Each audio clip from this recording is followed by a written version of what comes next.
Mes amis, là nous sommes déjà à 1h30 de la marche. Le corps est fatigué, le corps ne veut pas, mais l'esprit dit, je ne veux plus être le même. C'est ça qui était dans l'intérieur de Jacob. Jacob était fatigué d'être le même. Jacob ne voulait plus être le même. Que signifie être le même? Je vais te donner le clou de que veut dire être le même. Être une personne que chaque année, tu es à l'hôpital pour faire des consultations. Tu es à l'hôpital pour faire des consultations à cause de la même maladie. Et la même réponse, nous ne voyons rien. La même réponse, il n'y a pas de solution. La même réponse, tu dois faire des scanners, tu dois faire des examens, ceci et cela. Être la même, cela veut dire vivre toujours dans la même condition.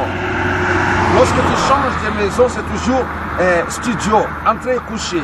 Être le même, cela veut dire tu travailles dur pendant des années comme si tu ne travaillais pas. Être le même, cela veut dire être humilié dans la société, être méprisé, être rejeté.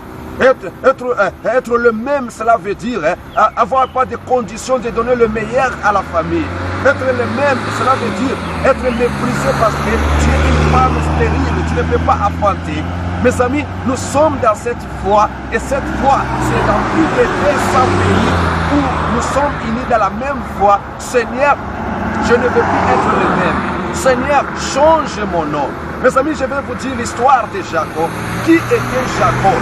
Jacob était le petit-fils d'Abraham, le père de la foi. Abraham, le père de la foi. Mais malgré tout cela, Jacob n'avait pas la joie parce qu'il portait sur lui un nom qui était maudit. Il portait sur lui un nom de prisonnier. Il portait sur lui un nom de fugitif. Et il ne voulait pas continuer à être le même, être connu comme un fugitif de son frère. Jacob s'est arrêté et il a dit, Seigneur, je ne te laisserai pas partir tant que tu ne changes pas mon nom.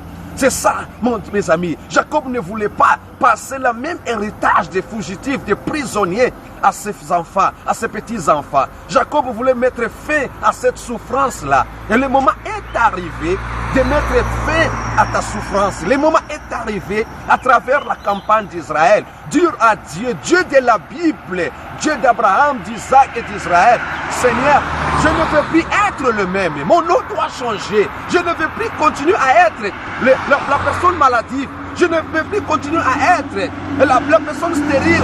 Je ne veux plus continuer à être le mendiant de la famille. Je veux que mon nom change. Mais ça va changer lorsque tu vas faire ce que Jacob avait fait. Ce qu'il avait fait, c'est le secret qu'il avait pour lutter avec Dieu. Les sacrifices qu'il avait fait en Dieu lorsqu'il avait pris tout ce qu'il avait et versé sur la pierre qu'il avait fait comme autel. Ça là lui avait donné la force intérieure de réclamer à Dieu. Et Dieu a dit, tu ne t'appelleras plus Jacob, tu ne t'appelleras plus fugitif, tu ne t'appelleras plus prisonnier de ton frère, tu t'appelleras Israël, la nation bénie, le nom béni. Et Dieu va changer l'histoire de ta vie lorsque toi tu vas déposer ta foi en action entre ses mains à travers la campagne d'Israël.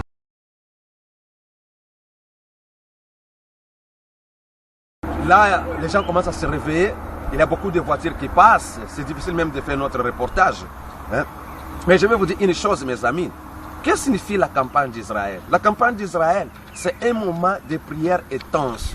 La campagne d'Israël, c'est un moment de prière fort à l'église. Mais ce n'est pas seulement à l'église locale, mais dans toutes les églises universelles du royaume de Dieu, dans le monde entier. Tout le monde a la même foi, la foi de faire un sacrifice qui veut dire un vote de confiance à Dieu afin que Dieu puisse changer l'histoire de notre vie.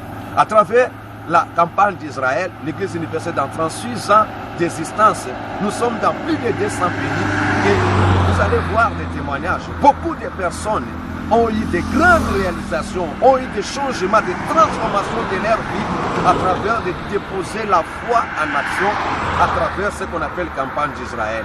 Pendant la campagne d'Israël, on fait un sujet de prière des cas impossibles. pendant la campagne d'Israël, on fait notre sujet de prière de ce qui est impossible, mais on le fait avec foi et certitude que Dieu va répondre.